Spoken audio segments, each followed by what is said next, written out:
பெங்களூர் ஒரு சின்னதாக ரவுண்ட் அடிக்கலாமா? வாங்க போகலாம். We started from home around 8:30. Sunday night. Of course Bangalore வந்து ஃபுல் லைட்டு, நிறையா கலர் லைட்டாக இருக்கும்.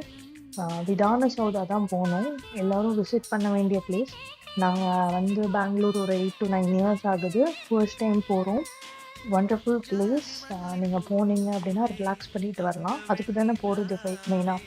போயிட்டு நான் காரப்பொரி சாப்பிட்டுட்டு வந்துட்டேன். அவ்வளோதான். இன்னொரு பார்ட் 2 போடுறேன். Stay tuned. Tata bye. பாருங்க, இந்த பொரி சாப்பிட நைட்டில் ரைடு பண்ணின்னு வந்து விதான் சௌதா கிட்ட வந்து பொரி சாப்பிட்றாங்க.